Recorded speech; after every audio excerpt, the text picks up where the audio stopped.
লাখো শহীদের আত্মত্যাগের বিনিময়ে পাওয়া বিজয় লাল সবুজ কোনো রাজনৈতিক দলের সম্পত্তি হতে পারে না বলছেন শহীদ বুদ্ধিজীবীদের স্বজনেরা। যদিও গেল 15 বছরের আওয়ামী লীগ শাসনামলে মুক্তিযুদ্ধকে অনেকটাই কুক্ষিগত করেছিল বলে ক্ষোভও জানান তারা।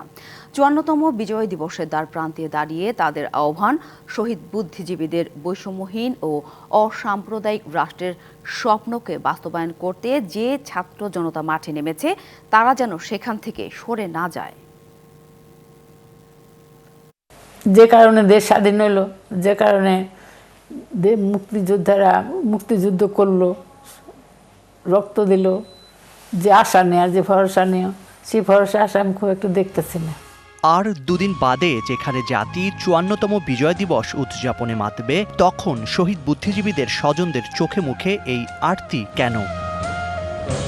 এটা খুবই দুর্ভাগ্যজনক যে যারা দেশের জন্য, দেশের স্বাধীনতার জন্য তাদের সবচেয়ে মূল্যবান জীবন তারা বিসর্জন দিয়েছে, আত্মাহুতি দিয়েছে, তো তাদের স্বীকৃতি দিতে একটি স্বাধীন দেশের 53 বছর লেগেছে। মানে মুক্তিযুদ্ধের আদর্শ, মুক্তিযুদ্ধের স্পিরিট, হোয়াটএভার, চেতনা, এই কথাটাকেই তো একটা মানে এমন একটা হাস্যাস্পদ করে ফেলা হয়েছিল, যেটা খুবই দুঃখের বিষয়। কারণ এগুলো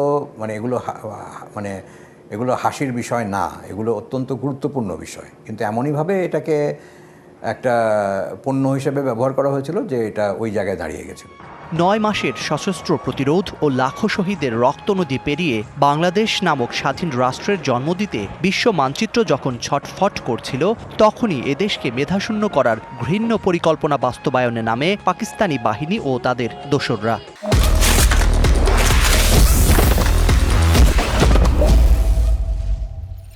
আমার বাবাকে যখন নিতে আসা হয়, অপহরণ করতে আসা হয় 14ই ডিসেম্বর আমার ছোটো কাকার বাড়ি থেকে, ওই পরিস্থিতিটাও আমার মনে আছে। কারণ সবাই খুব ঘাবড়ে গেছেন, কাঁদছেন, এই জিনিসগুলো আমার মনে আছে। আর এরা যে এসে স্যার বলে সম্বোধন করছে এবং বলছে যে একটু পরেই দিয়ে যাব, এরকম একটা আবছা এরকম আমার মনে পড়ে আমার। শুধু ঢাকায় নয়, সারা দেশেই বেছে বেছে শিক্ষক, সাংবাদিক, চিকিৎসক সহ জাতির শ্রেষ্ঠ সন্তানদের ধরে নিয়ে হত্যা করে পাকিস্তানি বাহিনী, যাদের অনেকের মরদেহ পাওয়া যায় রায়ের বাজার বধ্যভূমিতে। শহীদদের সেই আত্মত্যাগের সাহস জুলাই বিপ্লবে তরুণ প্রজন্মের স্লোগানে ফুটে উঠেছে বললেন শহীদ বুদ্ধিজীবীদের সন্তানেরা। এবারের আন্দোলনের সময় তরুণ প্রজন্ম তাদের বিভিন্ন স্লোগান বা বিভিন্ন সময় তাদের এখন সামাজিক যোগাযোগ মাধ্যমে লিখছে, বলছে, কোনো শহীদ বুদ্ধিজীবীর লেখা থেকে উদ্ধৃতি দিয়েছে বা তারা তাদের অনুপ্রেরণা সেটা বলেছে। এটাকে যদি আরও আস্তে আস্তে ছড়িয়ে দেওয়া যায়। 71-এর রক্তঋণ শোধ করতে বর্তমান প্রজন্ম বৈষম্যহীন রাষ্ট্র বিনির্মাণের প্রত্যয় থেকে সরে আসবে না, এমন প্রত্যাশা শহীদ বুদ্ধিজীবীদের স্বজনদের। তোমাদের যা বলার ছিল বলছে কি তা বাংলাদেশ? 53 বছর ধরে এই প্রশ্নের উত্তর লাল সবুজ পতাকার কাছে খুঁজে ফিরেছেন 71-এ শহীদ বুদ্ধিজীবীদের স্বজনেরা।